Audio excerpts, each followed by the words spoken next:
출애굽기 10계명이라는 제목으로 하나님 말씀을 함께 나누기를 원합니다. 자, 우리가 신앙생활하면서 우리가 한 번쯤은 들어보았습니다. 그렇지만 우리가 10계명에 대해서 정말 이것은 꼭 지켜야 되는 계명이다, 내가 목숨을 걸고 지키겠다, 우리 그런 다짐을 하는 분은 많지 않은 것입니다. 구약에 나와 있는 하나님 주신 계명이야.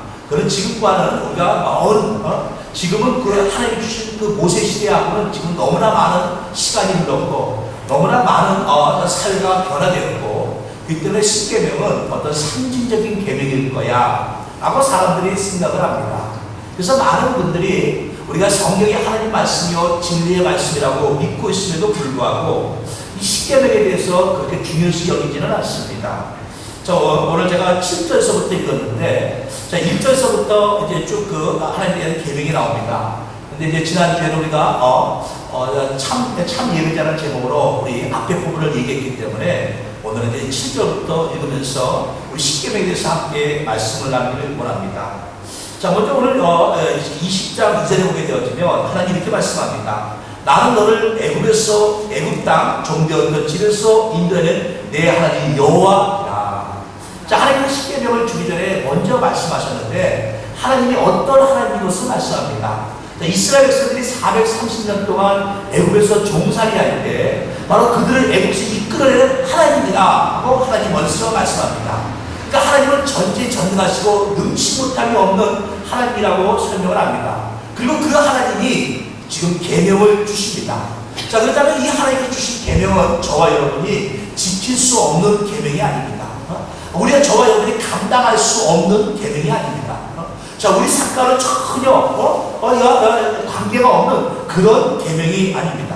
자, 하나님 바로 이스라엘을 430년 종살이 돼서 그들을 구원하신 하나님, 이스라엘 백성들을 축복하시고 살기를 원하시는 하나님, 그 하나님께서 주신 계명입니다. 그렇다면 이 계명은 저와 여러분 삶 가운데 꼭 필요한 계명이고 우리가 잘되고 복되게 되는 계명이라고 믿습니다. 자, 그렇다면 우리 하나님의 계명을 보는데, 자, 하나님께서는 주신 모세를 통하여 3가지 법을 주었습니다. 첫째는 의식법입니다. 자, 레위기에 보면은 하나님께서 제사법에 대해서 얘기합니다. 자, 속건제, 속죄제, 번제, 소제, 화목제, 이렇게 쭉 제사가 나오면서 자, 하나님께서 이와 같은 제사를 드리라 얘기합니다. 자, 이것이 의식법입니다. 자, 그러나 이 의식법은요, 자, 지금은 자, 예수 그리스도께서 이 땅에 오심으로 이 의식법은 완전히 폐지가 되었습니다. 자, 두 번째로 하나님께서 모세를 통하여 주신 법은 재판법입니다. 자, 그래서 이스라엘 모든 민족 공동체가 사회를 이루어가면서 살아갈 때 필요한 법이 바로 재판법입니다. 그래서 남의 물건을 훔친 자는 내배로 물어줘야만 합니다. 자, 내가 고의로 남을 죽인 자는 나도 죽임을 당해야만 합니다. 자, 이것이 어떤 재판법입니다. 사회가 한 공동체가 이끌어가기 위해서 어떤 질서를 유지하기 위해서 만든 것이 바로 재판법입니다. 자, 이 재판법은 그 시대의 문화에서 주신 것이기 때문에 자, 지금 현 시대에 적용하기는 너무나 힘들고 어렵습니다. 자, 그런데 하나님께서 마지막으로 모세를 통해 주신 법이 있는데 그것이 바로 오늘 부분에 나오는 10계명 도덕법입니다. 자, 이 도덕법은 바로 당시 유대인이나 또 오늘 예수님이 오시고 살아가고 있는 지금 저희들에게도 동일하게 유효되는 법입니다. 자, 이 도덕법의 핵심은 무엇입니까? 자, 도덕의 핵심은 바로 우리 양심을 살리는 것입니다. 자, 우리에게 있어서 우리가 이 10계명이 필요한 것은 바로 하나님의 그 법이 필요한 것은 우리 인간들의 양심이 죽어가고 있기 때문에 그렇습니다. 점점 세상이 악해집니다. 주님 오실 날이 가까워집니다. 그러면서 우리의 양심이 점점 죽어가고 있습니다. 그래서 이 10계명을 통하여 죽어가는 우리 양심을 지키고 그리고 우리가 바로 하나님의 다뤄서기 위해서 이 10계명이 필요한 것입니다. 자, 10계명을 해석하고 적용하는 데는 3가지 원리가 있습니다. 자, 첫째가 우리 함께 따르겠습니다. 무엇인가를 하라는 명령보다 하지 말라는 명령이 더 많습니다. 자, 10계명 하나님의 계명은요, 이것을 하라 하는 명령보다 하지 말라라는 명령이 더 많다 하는 것입니다. 자, 그래서 이 하나님이 하지 말라 하는 것은 저와 여러분이 유익이 되어지지 않는 것입니다. 우리가 하나님의 자녀로서 살아가는데 우리의 신앙에 우리 양심을 해치는 것입니다. 그래서 하나님께서 하지 말라라고 했습니다. 자, 그래서 우리 이 십계명을 우리가 해석하고 적용하는 데는 하지 말라는 법을 바꿔 얘기한다면, 예를 들어서 하나님께서 우리에게 얘기합니다. 자, 우리가 거짓 증거하지 말라, 이렇게 우리 이웃에 대한 거짓 증거하지 말라 이렇게 말씀했습니다. 그렇다면 그 말을 다르게 해석한다면 우리는 정직하라는 것입니다. 어떠한 일이 있어도 내가 불이익을 당한다 할지라도 우리가 재판대 앞에 쓰게 되어질 때, 또 권력자 앞에 쓰게 되어질 때, 나보다 힘센 사람 앞에 쓰게 되었을 때 내가 정직할 수 있어야 한다 하는 것입니다.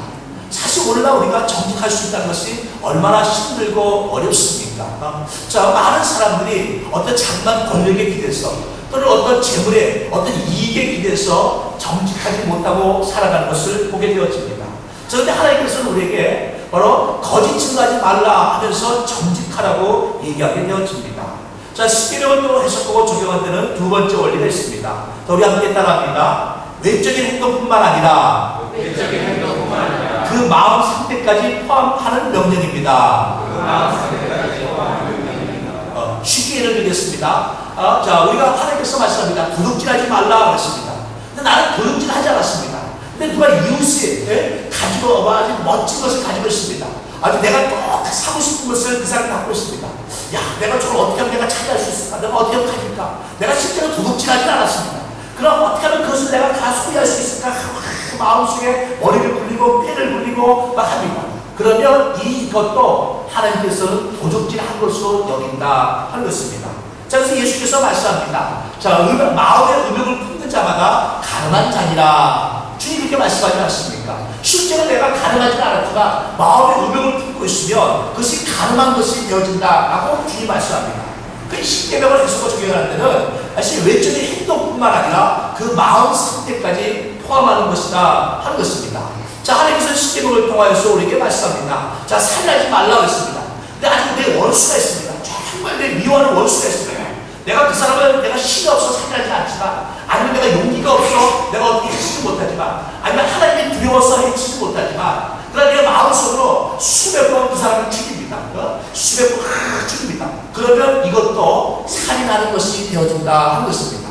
그 십계명을 해석하고 적용하는 데는 외적인 행동뿐만 아니라 그 마음의 상태까지도 포함해야 한다는 것입니다. 하나님이 살인하지 말라고 했으면 내가 그 행동뿐만 아니라 내 마음속으로도 살인하지 않도록 노력해야 하는 것입니다. 아니, 그 사람을 미워하는 마음을 버려야 하는 것입니다. 내가 그 사람 원수를 미워하고 그 사람을 저주하는 마음이 내 안에 있으면 마음속으로 수십 번 수백 번 그 사람을 죽이게 되기 때문에 그렇습니다. 그래서 살인하지 말라, 이 말은 단순하게 사람을 죽이고 살리고 하는 것이 아니라 내 마음속으로 살인하지 말아야 하기 때문에 내 마음속에 미워하는 마음, 내 저주하는 마음, 어디와 시기하는 마음, 이 모든 것을 버려야지 가능한 것이 바로 이 계명인 것입니다. 자, 계속해서 십계명을 해석하고 적용하는 세 번째 원리를 함께 보겠습니다.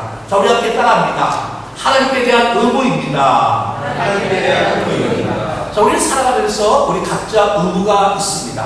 자, 부모는요, 자녀가 어느 정도 성장할 때까지 바로 양육하고 가르칠 의무가 있습니다. 또 자녀들은 또 나중에 보면 부모가 나이가 들어서 이제 더 이상 일을 할 수 없게 될 때 부모를 보살필 수 있는 어떤 의무가 있어야 합니다. 자, 이건 하나님께서 우리에게 주신 기본적인 의무입니다. 그래서 쉽게 보면 내 부모를 공경하라 얘기합니다. 당연한 말씀 아닙니까? 자녀에게 바로 우리에게 말씀하기를 내 이웃들이라도 모든 노인들을 공경하라. 그러면 우리는 그걸 지키기 어려운 말씀입니다. 근데 하나님께서는 이 땅에 사는 모든 나이 든 사람, 노인들을 공경하라 이렇게 말씀하지 않고 내 부모를 공경하라 이렇게 얘기합니다. 너를 낳아주고 불러준 부모를 공경하라는 것입니다. 이게 얼마나 당연한 말씀입니까? 얼마나 쉬운 말씀입니까? 근데 이 계명이 하나님 십계명 안에 들어있다는 것입니다. 자, 그것은 그만큼 우리가 부모를 공경하는 것이 생각만큼 쉬운 일은 아니다 하는 것을 가르쳐주고 있습니다. 자, 그런데 이거는 하나님께서 우리에게 주신 기본적인 의무입니다. 이 십계명은요, 하나님께서 주신 기본적인 의무입니다. 자, 이 10가지. 자, 이것만큼은 지켜라 하는 것입니다. 자, 우리가 살아가면서 지켜야 할 것이 있지 않겠습니까? 자, 예를 들어서 학교를 다니는 자, 예를 들어서 뭐 지각하지 말라. 한 달에 예를 들어서 뭐 2번 이상 지각하면 안 된다. 이런 기본적인 그런 기준이 있습니다. 이건 기본적인 것을 지킬 수 있는 지키는 것이 바로 십계명입니다. 그래서 하나님께 대한 의무가 바로 십계명이라 하는 것입니다. 자, 이 십계명을 해석하고 적용하는 3가지 원리를 함께 보았습니다. 자, 그러니까 이 10가지 계명을 제가 간단하게 우리 함께 보겠습니다. 자, 첫 번째 계명, 우리 함께 따라합니다. 하나님만을 섬겨라. 자, 오늘 출애굽기 20장 3절에 보면 바로 너는 나 외에는 다른 신들을 내게 두지 말라 이렇게 말씀합니다. 우리 지난주에 우리 함께 말씀 나눴죠. 우리 참된 예배자라는 제목으로 지난주에 함께 말씀 나눴는데, 자, 하나님께서는 유일한 신이십니다. 하나님께서는 어떤 우리 상상 속에 있는 하나님이 아닙니다. 신이 없는 능력이 없는 그런 분이 아닙니다. 말씀으로 온 우주 만물을 지으시고 지금도 다스리고 계시는 바로 하나님이십니다. 그 하나님께서는 너는 나 외에 다른 신을 내게 두지 말라라고 얘기합니다. 즉 하나님만을 섬겨라 하는 것입니다. 자, 우리가 다다익선 마음은 좋은 거다. 그러니까 하나님도 섬기고 부처도 섬기고 뭐 이슬람교도 섬기고 뭐 이것도 섬기고 이러면 다 좋을 것 같죠. 예전에 어떤 영화를 보니까 주인공이 위급한 상을 만났습니다. 위급한 상을 만나니까 이럽니다. 아이고 하나님 부처님 하나님 석가모니 도와주세요 막 이럽니다. 물론 제가 우습게 하냐고 아마 재밌게 영화를 만드냐고 그렇게 한 것 같은데, 주인공이 하나님도 찾고 부처님도 찾고 막 찾습니다. 옆에 사람이 그럽니다. 아니 하나만 찾아옵니까? 아니 하나님 찾다가 안 도와주면 어떻게 여러 신을 찾으면 그 중에 하나를 도와주겠지 그럽니다. 그 중에 하나를 도와주겠지. 하나님도 찾고 부처도 찾고 이것도 찾고 저것도 찾다 보면 하나는 날 도와줄 거 아니냐 하는 것입니다. 자, 이게 사람들의 마음일지 모릅니다. 그런데 하나님께서 말씀합니다. 하나님만을 섬기라 하는 것입니다. 오직 하나님만을 섬기라 하는 것입니다. 자, 여러분의 자녀가 있습니다. 여러분 용돈을 주면 아빠 사랑해요, 엄마 사랑해요 그럽니다. 근데 여러분이 용돈을 안 주면 또 이웃집한테 용돈을 주면 이웃집한테 아빠하고 안 믿습니다. 또 저 멀리 사는 분이 또 용돈을 주면 또 거기 가서 아빠하고 안 믿습니다. 그럼 그거 되겠어요? 안 되잖아요. 자, 우리 하나님 오직 하나님만을 섬기고 우리 하나님께서 말씀합니다. 나는 질투하는 하나님인즉 오직 하나님만을 섬기라 말씀하게 되어집니다. 자, 그래서 신명기 6장 5절에는 너는 온 마음을 다하고 영혼을 다하고 힘을 다하고 힘을 다해서 내 하나님 여호와를 사랑하라 이렇게 말씀하게 되어집니다. 자, 이것이 첫 번째 되는 계명입니다. 저와 여러분이 하나님의 자녀라면 정말 하나님께서 나를 지으셨습니다.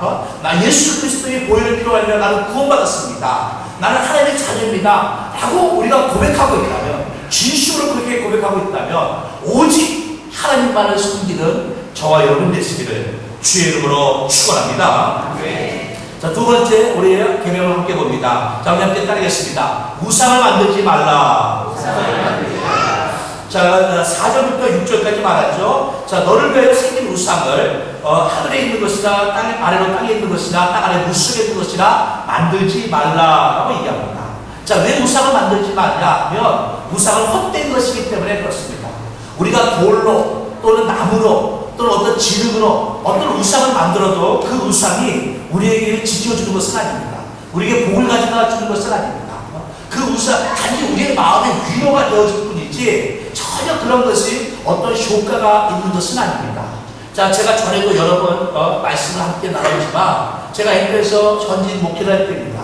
자, 그럼 시골에서 앵커에서 이따빠주에서 도청 소년이기 때문에 지방에서 시골에서 농사를 짓던 분들이 가난하고 어렵게 살던 분들이 자기 땅이 없어서 살기가 힘들어서 도시로 옵니다. 그리고 그 중에 몇 사람들이 교회를 나오게 되었습니다. 근데 이 시골에서 사시던 분들이라 시골에서 교회를 나가던 분들인데 이 지방 시골 쪽은 레갈리스타 에스파뇰로 한말로는 율법주의 교회가 많습니다. 그래서 이들은요 하나님을 믿지만 나름대로 열심히 믿지만 눈에 보이지 않는 하나님을 믿고 의지하려니까 힘듭니다. 그래서 뭔가 어떤 것을 눈에 보이는 것을 요구합니다. 그래서 한 번은 시골에서 오신 분이 저희 교회에 나오게 되는데 이분이 얘기를 나눠보니까 율법주의 교회를 다니신 분입니다. 그래서 내가 그 율법주의 교회는 잘못됐습니다. 라고 얘기하기보다는 조금씩 신앙으로 진리의 말씀으로 이분을 좀 깨우쳐줘야겠다, 가르쳐줘야겠다 생각했습니다. 또 이분이 교회 나온 지 얼마 안 돼서 몸이 아프게 되었습니다. 그래서 신방을 와달라고 연락이 왔습니다. 그 신방을 가려고 딱 준비를 하는데 가만히 보니까 신방 가서 기도를 해줘야 될 텐데 우리 교회 같은 건 상관이 없는데 이분은 율법주의 교회를 다니던 분이라 그냥 신방을 하면 그냥 기도를 해주면 아무래도 뭔가 좀 아쉬울 것 같은 마음이 들어서 제가 요만한 병에다가 이쁜 병에다가 집에서 이렇게 의식하에 쓰는 식용유를 좀 담아다가 가져왔습니다. 가져오는데 병에다가 식용유를 갖다가 양복 주머니에 넣고 가서 이 얘기 저 얘기 안부 인사를 하고 그리고 내가 이제 기도하겠습니다. 근데 근데 몸이 많이 여기가 아프고 저기가 아픈데 기도해 주세요. 기도하겠습니다. 그리고 제가 딱 양복에서 기름을 꺼내가지고 병을 열고 기름을 손가락에 이렇게 찍어가지고 이렇게 이마에다가 십자가를 그어줬습니다. 그어주고 이제 기도하니까 이분이 벌써 얼굴 표정이 확 나는 낫다 하는 겁니다. 그 전까지는 기도해준다는데 약간 불안한 눈빛입니다. 근데 그냥 기도해주지 않고 손가락에 기름을 발라가지고 쫙 십자가를 놓고 기도해주니까 이건 뭐가 난 겁니다. 확실히 든 겁니다. 그래서 막 기도하면 얼마나 아멘 하는지 모릅니다. 그래서 끝나가는데 그럽니다. 저한테 그 기름이 예루살렘에서 온 그 올리브 기름이에요. 뭐 예루살렘 오는 게 올리브 기름이에요. 집에서 예수님께 음식하는 거 시켜주는데 제가 아무 소리 하고 웃고 말았습니다. 근데 이분은 아마 지금까지도 아마 그럴 겁니다. 그때 그 파스토를 빼들어가 와가지고 예루살렘 앞에 그 올리브 기름으로 이렇게 십자가를 긋고 기도했다고. 이분은 그렇게 배웠으니까 눈에 보여야지만이 뭔가 믿음이 가지고 신앙이 가지고 뭔가 눈에 보이는 게 있어야지만이 하나님 역사한다고 믿는 그런 교회에서 신앙을 배웠기 때문에 제가 그렇게 한 겁니다. 자, 근데 그 사람들은요 눈에 보이지 않는 하나님을 믿고 의지하기에는 우리가 좀 부족합니다. 불안합니다. 그래서 많은 사람들이 바로 우상을 만듭니다. 그리고 그 우상에다가 절을 하고 그 우상을 의지합니다. 그런데 하나님은 우상을 만들지 말라, 우상에 절하지 말라, 오직 하나님만을 섬기라고 얘기하고 있는 것입니다. 우리 우상을 만들지 않고 하나님만 섬길 수는 저와 여러분 되어지길 바랍니다. 자, 십계명은요, 우리가 십계명을 보게 되어지면 하나님께서 그냥 무작위로 10가지 계명을 만든 것이 아니라 그 중요성에 따라서 하나하나 순서를 만든 것을 보게 되어집니다. 그러니까 첫 번째 계명이 가장 중요한 겁니다. 그 다음에 두 번째, 세 번째 이렇게 순서대로 가장 중요한 순서대로 이렇게 하나님께서 계명을 정하신 것을 보게 되어집니다. 자, 세 번째 계명을 함께 보겠습니다. 자, 우리 7절의 말씀을 봅니다. 7절의 말씀. 자, 너는 내 하나님 여호와 이름을 망령되게 부르게 하지 말라. 여호와는 그 이름을 망령되게 부르는 자를 죄 없다 하지 아니하리라. 자, 하나님의 이름을 망령되게 부르지 말라고 얘기합니다. 자, 우리 함께 따르겠습니다. 세 번째 이름, 하나님의 이름을 망령되게 부르지 말라. 자, 여기서 망령되게 하는 것은요, 어떤 하나님의 이름을 함부로 부르지 말라는 겁니다. 자, 우리가 기도할 때 우리 예수님의 이름을 부릅니다. 기도할 때 하나님의 이름을 부릅니다. 근데 기도하면서 하나님의 이름을 부르는 것이 나쁜 것은 아닌데, 예를 들어서 전혀 내가 그 기도의 내용이 전혀 올바르지 못할 때 하나님의 이름을 부른다면 그것은 올바른 것이 아닙니다. 또 예를 들어서 내가 어떤 일을 하는 데 있어서 하나님과 전혀 관계없는, 하나님의 영광을 드러내지도 않는 그와 같은 일들을 하면서 하나님의 이름을 부른다면 그건 하나님의 이름을 망령되이 일컫게 되어지는 것입니다. 자, 그래서 우리는 하나님의 이름을 망령되이 부르지 말라고 했습니다. 자, 우리 신앙인데 우리가 나름대로 나는 열심히 있습니다, 나는 정말 열심히 가지고 하나님을 섬깁니다 하는 분들이 우리가 실수하는 경우가 언제냐? 하나님의 이름을 함부로 부른다 하는 것입니다. 하나님의 이름을 함부로 부른다는 것입니다. 아무 때나 하나님 이름을 갖다 붙이는 것입니다. 하나님 이름을 갖다 붙일 때가 있고 그렇지 않을 때가 있는데 아무 때나 하나님 이름을 갖다 붙입니다.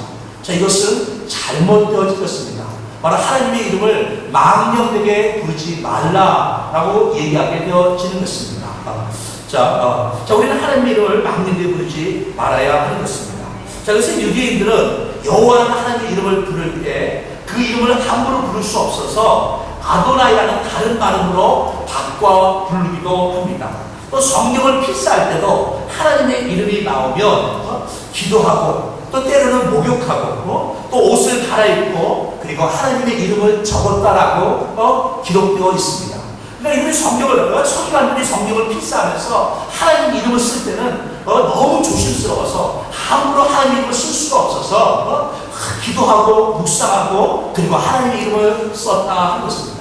그만큼 하나님의 이름에 대한 어떤 귀중함을, 그 하나님의 이름에 대한 어떤 그 어려움을 가지고 있었다 하는 것입니다.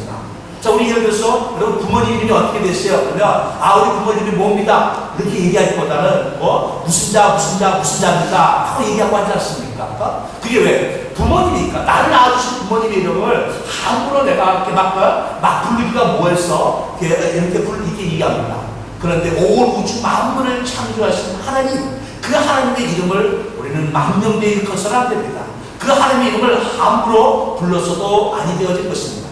정말 내가 하나님께서 나를 간절히 찾아가 나를 만날 것이라 했습니다. 우리 마음속에 주를 사모하는 마음이 있습니다. 주와 함께하고자 하는 마음이 있습니다. 내가 나는 하나님의 자녀라는 확신이 있습니다. 왜 이와 같으면 우리가 또 기도할 때 하나님 보시기에 합당한 기도를 드리며 주의 도움을 구합니다. 자, 이럴 때 우리는 주의 이름을 부릅니다. 그러나 그런 데 말고 함부로 내가 주의 이름을 망령되이 일컫지 말라라고 얘기합니다. 자, 예를 들어서 여러분이 무슨 누군가 이웃과 시비가 붙었습니다. 시비가 붙었는데 나는 내가 정말 내가 거짓말하는 게 아니라 진짜로 내가 하나님 이름 갖고 내가 맹세할게 이러지 말라는 것입니다. 하나님의 이름을 그런데 함부로 쓰지 말라는 것입니다. 근데 많은 사람들이, 자, 우리 나름대로 신앙생활하면서 열심히 갖고 있다는 사람들이 우리가 쉽게 넘어가는 죄 중에 하나가 하나님의 이름을 너무나 쉽게 망령되게 부른다는 것입니다. 나는 교회에서 나름대로 열심히 있으니까, 나는 신앙생활 열심히 잘하고 있으니까 하나님 이름을 막 써도 되는 거야 하는 것처럼 착각을 하고 있다 하는 것입니다. 하나님의 이름을 망령되이 일컫지 말라라고 얘기합니다. 자, 이것이 하나님이 주신 세 번째 계명입니다. 이것은 굉장히 중요하다는 것이죠. 아까 제가 얘기했지 않습니까? 가장 중요한 순서부터 첫 번째, 두 번째, 세 번째 이렇게 되어지는데, 자, 세 번째 이 계명이 하나님을 망령되이 일컫지 말라, 부르지 말라는 것은 그만큼 하나님의 이름을 귀중히 여기라 하는 뜻인 것입니다. 자, 이제 네 번째 계명을 보겠습니다. 자, 우리 함께 따라합니다. 안식일을 기억하여 거룩하게 지키라. 자, 8절을 보겠습니다. 안식일을 기억하여 거룩하게 지키라. 엿새 동안은 힘써 내 모든 일을 행할 것이나 일곱째 날은 내 하나님 여호와의 안식일인즉 너나 내 아들이나 내 딸이나 내 남종이나 내 여종이나 내 가축이나 내 문 안에 머무는 객이라도 아무 일도 하지 말라. 자, 하나님께서는 엿새 동안은 우리가 자유롭게 우리 자신을 위해서 일하라고 하나님 말씀합니다. 그런데 일곱째 날은 바로 하나님이 안식하셨습니다. 그날은 우리도 안식하라고 얘기합니다. 단순히 우리 육체가 쉬라고 하나님 말씀한 것이 아닙니다. 야, 일주일에 6일 동안 일했으니 얼마나 피곤하고 힘들겠냐. 그냥 하루는 그냥 푹 쉬어라. 그런 의미에서 안식일을 주신 것이 아닙니다. 자, 그 안식일을 주신 목적은 바로 그날 우리가 하나님을 찬양하고 경배하고 그리고 하나님 앞에 나오라 하는 것입니다. 물론 우리는 매일매일 삶 속에서 우리가 하나님 앞에 나아갑니다. 그러나 이 날은 우리가 아무 일도 하지 않고 나 자신을 위해서, 내가 어떤 물질을 위해서 그런 것이 일하지 않냐고 우리 하나님만을 생각하면서 하나님을 바라보면서 우리 자신을 한 주간 동안 우리 자신의 삶을 돌아보면서 하나님을 찬양하고 경배하는, 하나님을 만나는 시간이 되어야 한다는 것입니다. 그래서 안식일을 기억하여 거룩하게 지키라 하는 말씀입니다. 자, 그래서 물론 안식교에서는 이 구절을 가지고 토요일이 안식일이다 이렇게 얘기합니다. 물론 성경적으로는 토요일이 바로 금요일날 저녁부터 토요일날 해가 지기 전까지가 안식일이 구약 성경에는 그렇습니다. 그러나 예수님께서 이 땅에 오셔서 십자가 못 박혀 주일날 부활 승천하시고 그래서 안식일이 예전에 안식일이 폐지되고 새로운 안식일이 구축이 되었습니다. 그래서 사도 바울은 골로새서 말하기를 바로 예전에 그 안식을 단숨을 폐지하고 라고 말씀하게 되어집니다. 자, 그래서 우리는 거의 주일을 맞이해서 세상 사람들은 일요일이라고 얘기합니다. 그러나 우리 믿는 사람들은 일요일이라고 말하지 않고 주일이라고 얘기합니다. 주님의 날이라는 것입니다. 주님을 기억하고 나를 부르신 주님, 나를 택하신 주님, 나를 지켜주신 주님, 나와 함께하신 주님, 그 주님을 기억하고 그 주님을 찬양하고 경배하는 날이 바로 오늘이겠습니다. 그래서 모든 하나님의 사람들은 이 안식일을 기억해서 바로 하나님의 전에 모여서 힘써 우리 하나님을 찬양하고 경배하는 것이 바로 우리가 해야 할 것입니다. 하나님 말씀합니다. 안식일을 기억하여 거룩하게 지키라. 자, 여기서 그냥 지키라고 말씀하고 거룩하게 지키라는 것입니다. 자, 주일날 주님 앞에 올 때 우리가 그냥 오는 것이 아닙니다. 내가 물론 늘 아침마다 여러분들 목욕하시겠지만 새 옷을 입고 목욕을 하고 내가 가장 깨끗한 옷을 가지고 내가 내 마음을 정리하고 주 앞에 나와서 우리 힘써 주님을 찬양합니다. 힘써 우리 하나님을 경배합니다. 나를 지켜주신 그 하나님께 감사합니다. 지난 한 주간 동안 나를 붙잡아 주시고 나와 함께 하신 그 하나님을 찬양하며 노래하는 것입니다. 그리고 내가 지난 한 주간 동안 내가 하나님께 바로 서지 못한 것이 있다면, 내가 한 주간 동안 내가 하나님께 올바르지 못한 것이 있다면 그것을 살펴보면서 우리 정말 우리가 하나님 말씀 안에 우리 자신을 비추어서 바로 우리 자신을 돌아보는 것이 바로 안식일의 의미인 것입니다. 이 안식일을 기억하여 거룩하게 지키는 저와 여러분 되시기를 주의 이름으로 축원합니다. 아멘. 자, 이제 다섯 번째 계명을 보겠습니다. 자, 우리 함께 따라합니다. 내 부모를 공경하라. 내 부모를 공경하라. 자, 첫 번째, 두 번째, 세 번째, 네 번째 계명은 참 중요한데요. 하나님께서 그 계명을 지키라고만 말씀하셨지 다른 말씀이 없었습니다. 근데 다섯 번째 계명은 이렇게 말씀합니다. 하나님 말씀하기를 내 부모를 공경하라. 그리하면 내 하나님 여호와가 내게 준 땅에서 내 생명이 길리라. 자, 부모를 공경하는 것은 자식의 마땅한 의무인데도 불구하고 하나님께서 상을 주시겠다라고 말씀하고 있습니다. 자, 우리 신체 중에서 우리의 존재를 가장 설명해주는 기관이 있다면 바로 배꼽입니다.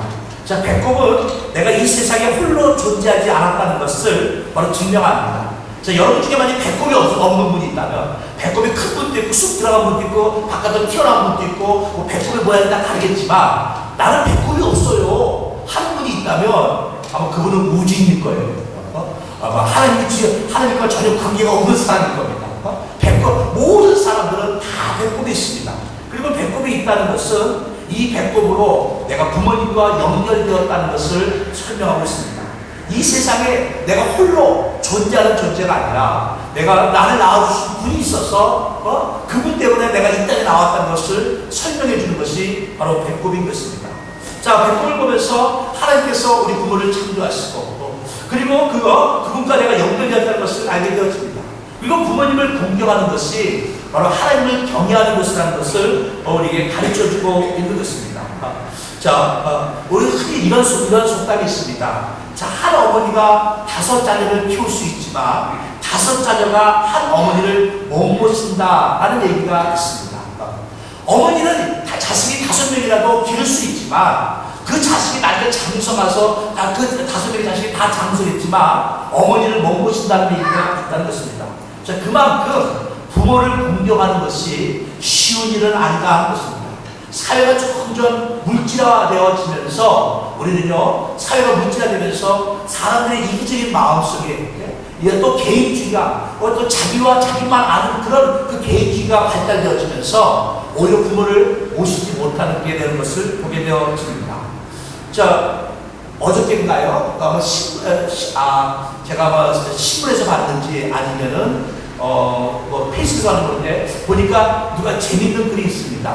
자, 뭐라고 했냐면 며느리가 어머니한테 이렇게 편지를 썼습니다. 어머니, 이번 추석에는 못 내려갈 것 같아요.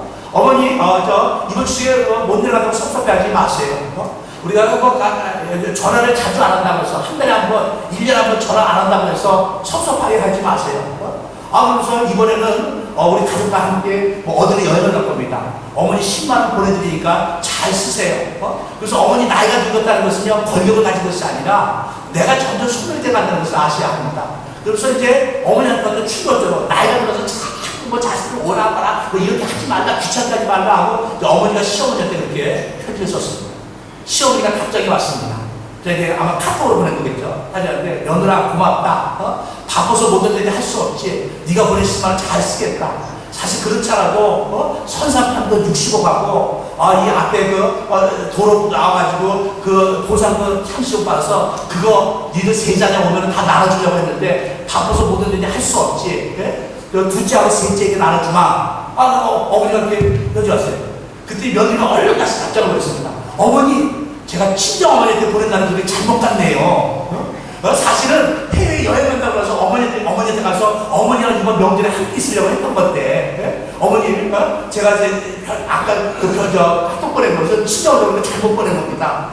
어머니 기다리세요. 내가 어머니 얼마나 사랑하는데 어머니한테 갈게요. 하고 다시 답장을 했습니다. 시어머니가 또 답장이 왔습니다. 뭐라고 했냐면, 며느라 고맙다. 내려온 데니 얼마나 고마운지 모르겠구나. 그래서 내가 나이가 들어서 눈이 침침한지 글씨가 잘 안 보여서 만자를 쓰다가 억자를 잘못 썼구나. 60만 원, 65원 썼다는 거예요. 30원 썼고. 그래서 선남도 60만 원, 땅 보상받은 거 30만 원, 너희 나눠주마. 내려와라 기다리고 있겠다. 썼습니다. 자, 며느리가 깜짝 놀랐지. 아유, 이거 큰 돈인 줄 알았다가 보니까 아무것도 아닙니다. 자, 우스갯소리로 누가 만들어낸 것인지 모르겠지만 그만큼 시대가 부모를 공경하는 것이 어렵다 하는 것입니다. 자, 그래서 우리 예전도 보면 이렇게 효자문 이렇게 이런 짤 씁니까? 과거 조선시대에도 참 부모를 잘 섬긴 사람에게 나라에서 상도 주고 무슨 이렇게 내려주고 하는데 그만큼 어렵다는 것입니다.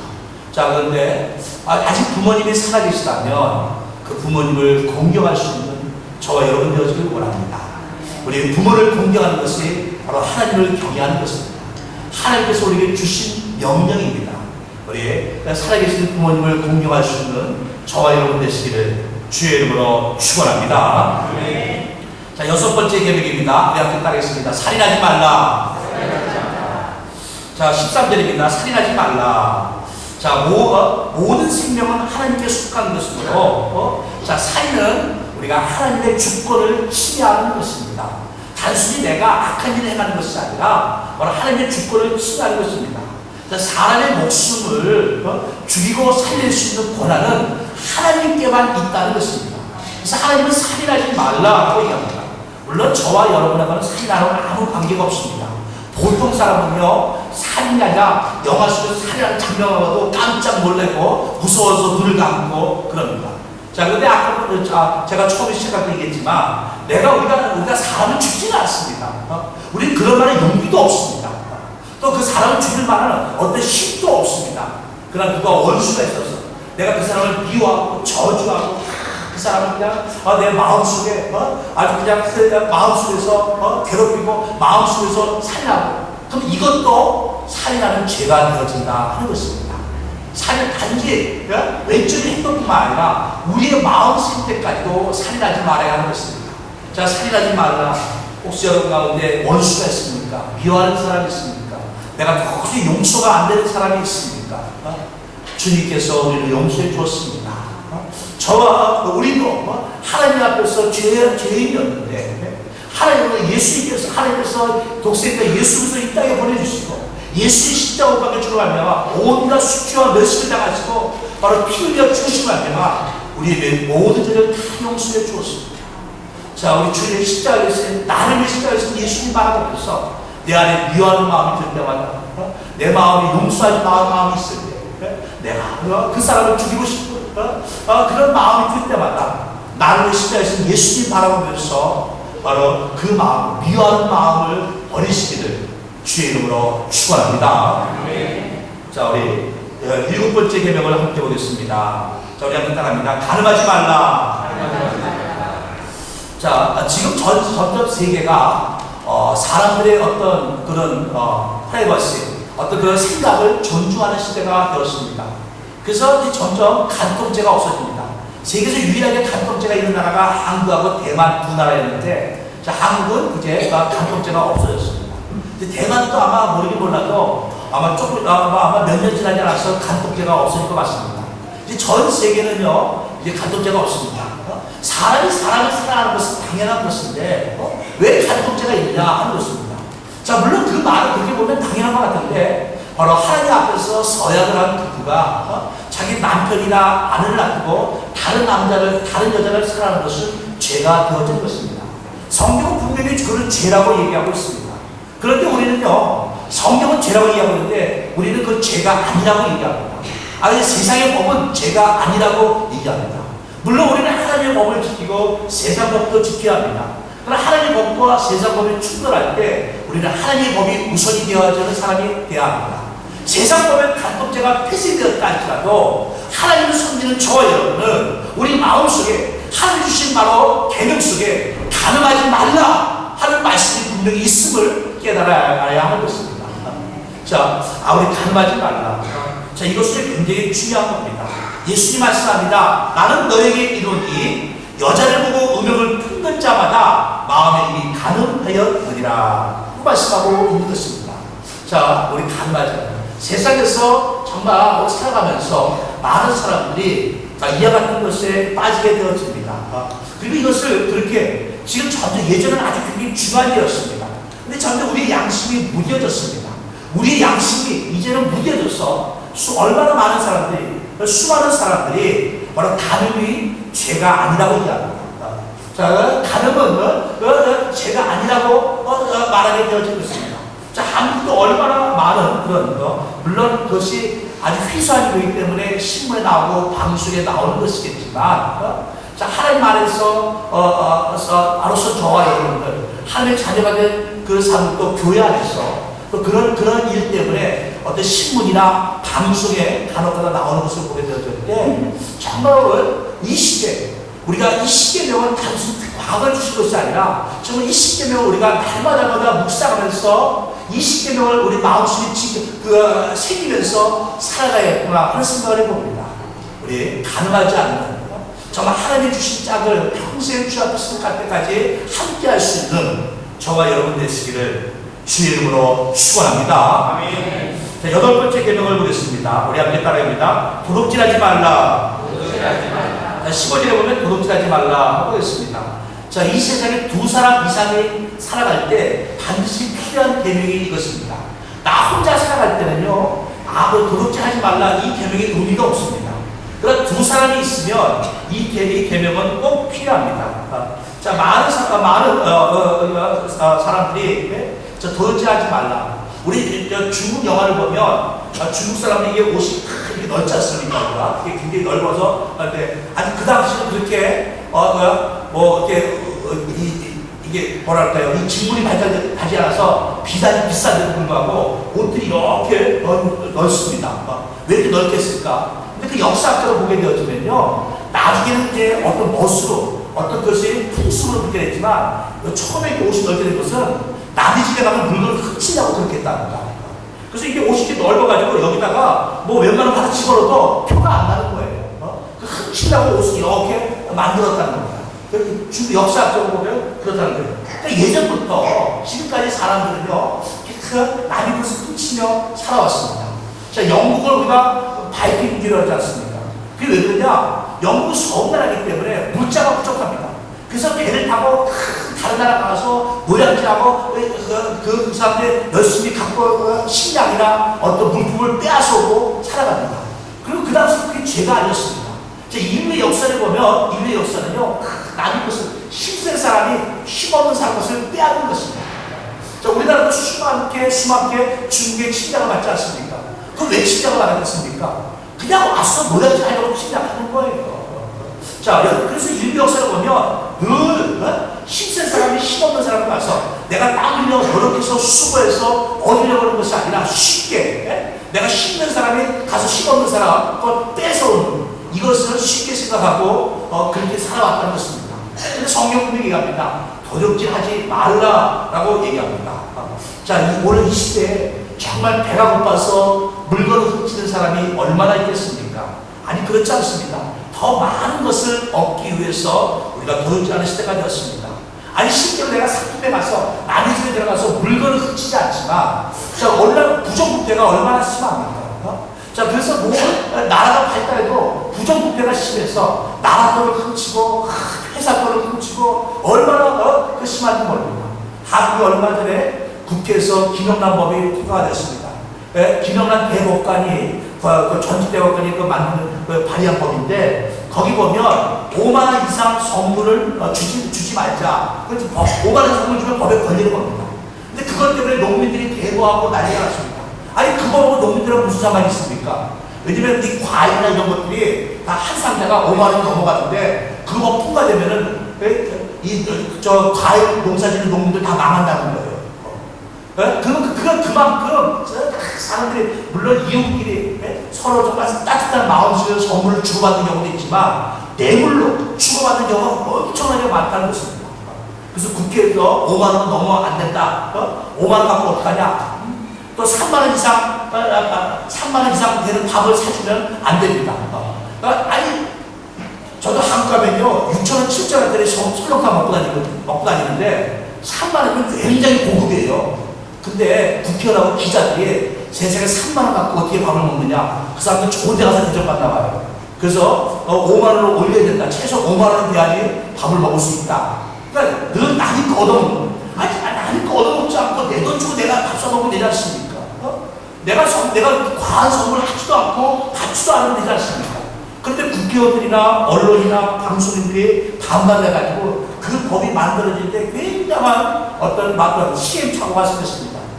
대부분의 국민들이 찬성을 하니까 법이 통과는 됐지만 상당한 문제성을 안고 있었다는 것입니다.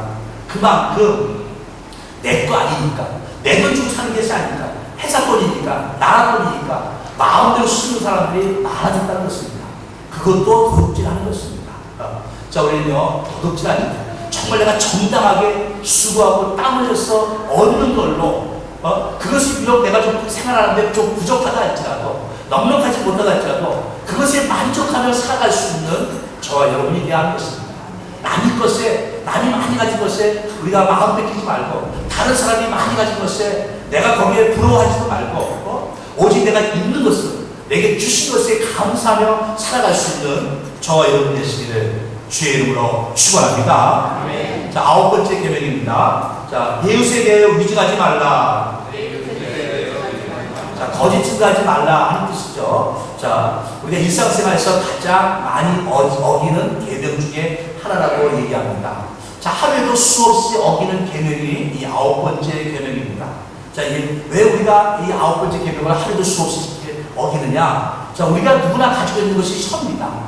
그리고 우리는 늘 물론 타고나기를 조용하고 말하기를 싫어하고 하는 사람도 있지만 대부분의 사람들은 우리가 말을 통해서 내 스트레스를 풀기도 하고 말을 통해서 내 감정을 전달하기도 합니다.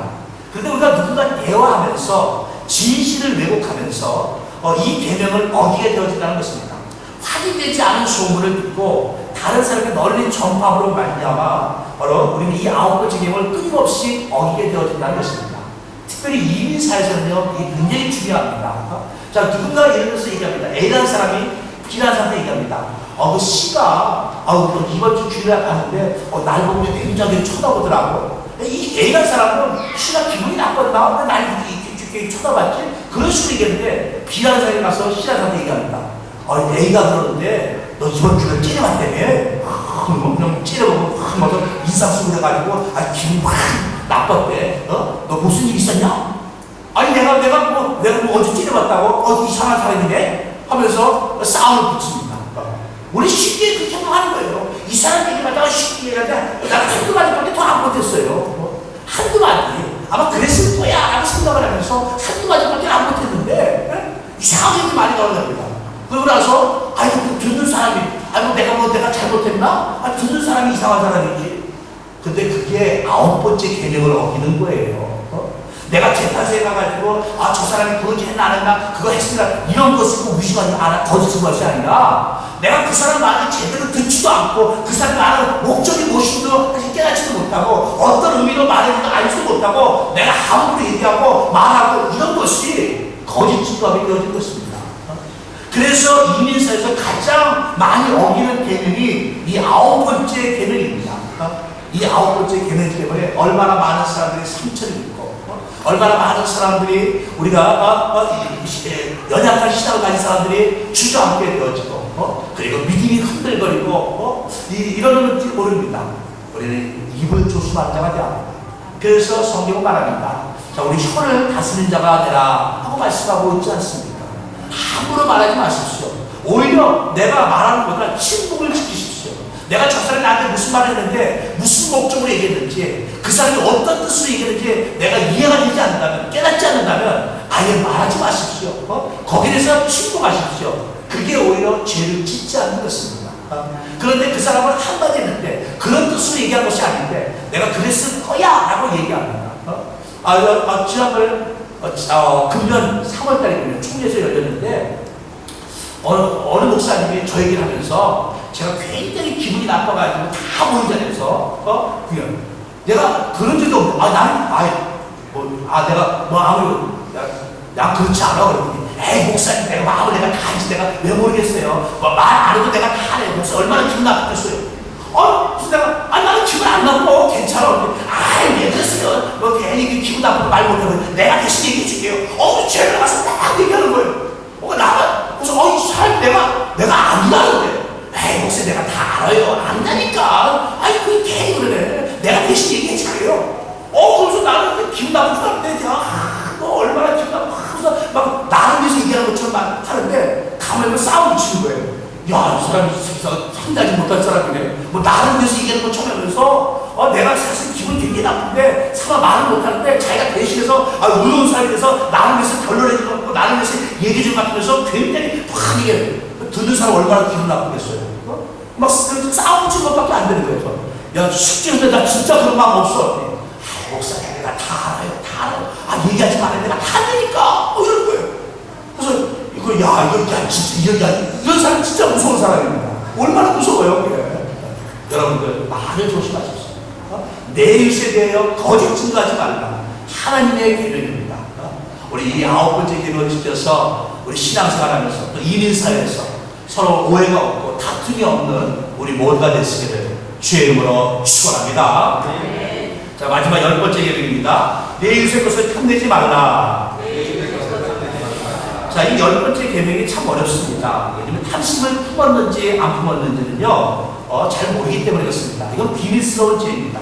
내가 어떤 것에 탐심을 가지고 있다는 것을, 다른 이웃이 어떻게 하겠습니까? 아니, 어떨 때는요, 자기 자신조차도 인식하지 못하는 것이 바로 이 10번째 죄입니다. 자, 탐심은요, 다른 죄를 만들어내는 근원이 되어집니다. 또 탐심은 우리 눈을 어둡게 만들고, 그리고 바로 우리로 하여금 바로 진리와 거짓을 구별하지 못하게 만들어줍니다. 그래서요, 우리가 사도 바울이 얘기하지 않습니까? 나는 자족하는 법을 배웠더라. 내가 추위와 굶주림과 더위와 그 모든 환경 속에서 내가 자족하는 법을 배웠더라. 그 말은요, 우리가 부자 되기 애쓰지 말라는 것이 아닙니다. 우리가 성공하기 위해서 애쓰지 말라는 것이 아닙니다.